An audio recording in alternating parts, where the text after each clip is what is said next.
જી મહેશભાઈ, અત્યારે સમાચાર મળી રહ્યા છે જે નો રોડ નો ટોલ જે મુહિમ હતી એનો સુખદ અંત આવ્યો છે. જી શું જી કહેશો બેઠકને લઈને?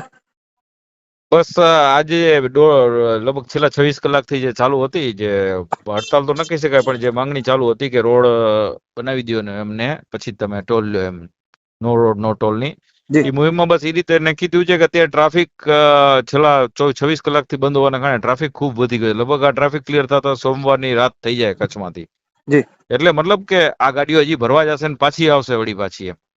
જી એટલે સોમવારની રાત સુધી 4 ટોલ ટેક્સમાં જ્યાં સુધી ટ્રાફિક ક્લિયર ન થઈ જાય ત્યાં સુધી ટોલ ટેક્સ નહીં લે લોકો, કારણ કે ખરાબ રોડના કારણે આ હડતાલ કરવી પડી એમ.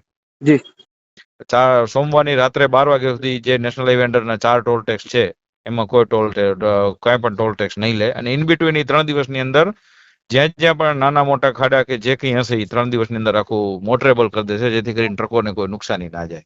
જી ખાસ કરી મુખ્યત્વે 4 ટોલ નાકા કીધા, એમાં કયા કયાનો સમાવેશ થશે? 4 ટોલ નાકામાં એક તો આ સામખિયાળી, માખેલ, સુરજબારી અને આપણે આ મોખા. જી અને ખાસ કરીને આ તબક્કે મતલબ અમે આભાર માનીએ ગુજરાત સરકારનો જી કે ગુજરાત સરકારે આ ટ્રાફિક જોયું ને જે પરિસ્થિતિ જોઈ, અને ગુજરાત સરકારે પણ તરત જ એમનો જે એડમિનિસ્ટ્રેશન છે અહીંયા કચ્છમાં, ખાસ કરીને કલેક્ટર સાહેબ અને આપણા પૂર્વ કચ્છના એસપી શ્રી બાગમાર સાહેબ, જી બંને ગવર્મેન્ટની ઇન્સ્ટ્રક્શન મુજબ એકદમ અંગત રસ લીધો અને આ વસ્તુને કઈ રીતે સોર્ટ આઉટ કરી શકાય, જે ટ્રાન્સપોર્ટરોની તકલીફ જાણી, ઓ લોકોથી પણ વાત કરીને એક બહુ સારી ભૂમિકામાં આનું મતલબ એ લોકોએ નિરાકરણ લઈ આવ્યા છે. જી એટલે એમનો પણ ગાંધીધામ ચેમ્બર વતીથી હું મતલબ ખૂબ ખૂબ આભાર માનીએ છીએ અમે ગુજરાત સરકારનો, અહીંના એડમિનિસ્ટ્રેશનનો અને તમામનો. જી આ જે મુહિમ ચાલી અંતર્ગત જે પણ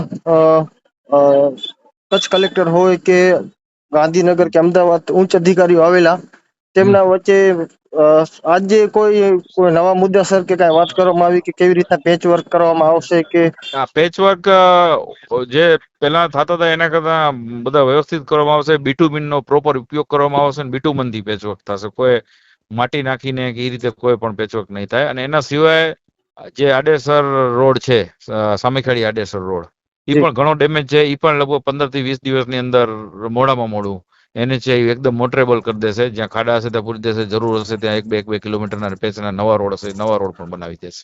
જી એટલે 15-16 કે 20 દિવસમાં ઈ રોડ પણ પ્રોપર એકદમ બનાવી દેશે.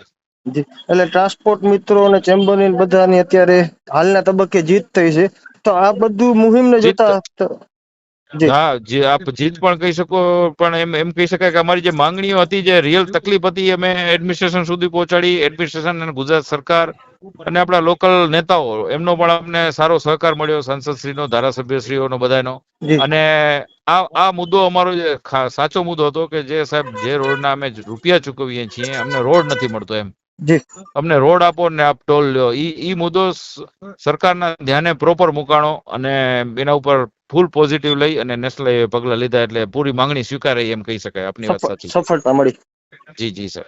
જી તો શું સંદેશ દેવા માંગશો અત્યારના જે પણ કાલથી જે મુહિમ ચાલુ હતી હા, 26 કલાકની, ગુજરાતના લોકોને શું સંદેશ દેવા માંગશો? બસ ગુજરાતના લોકોને એ સંદેશમાં તો એમ કહી શકાય કે જેનાથી વેપાર ઉદ્યોગને નુકસાન છે, એ વસ્તુ આપણે સરકારશ્રી પાસે, ગુજરાત સરકારશ્રી પાસે પહોંચાડીએ તો એનો જરૂર સરકાર પણ બહુ પોઝિટિવ રસ્તો નીકાળે જ છે. અને જેમ આમાં પણ ગુજરાત સરકારે અંગત લીધો, એડમિનિસ્ટ્રેશન અંગત લીધો કે કોઈ પણ રીતે આર્થિક નુકસાન ના થવું જોઈએ. અત્યારે ગુજરાત જે સ્થિતિમાં આગળ વધી રહ્યું છે એ સ્થિતિમાં આગળ વધવું જોઈએ, એટલે એના માટે હંમેશા એડમિનિસ્ટ્રેશન અને સરકાર પોઝિટિવ હોય છે. બસ આપણે વાત છે એ પ્રોપર સાચી વાત અને પ્રોપર વાત ગુજરાત સરકારના કાન સુધી પહોંચવી જોઈએ, તો બહુ સારો સહકાર મળે છે. જી આભાર મહેશભાઈ. Thank you.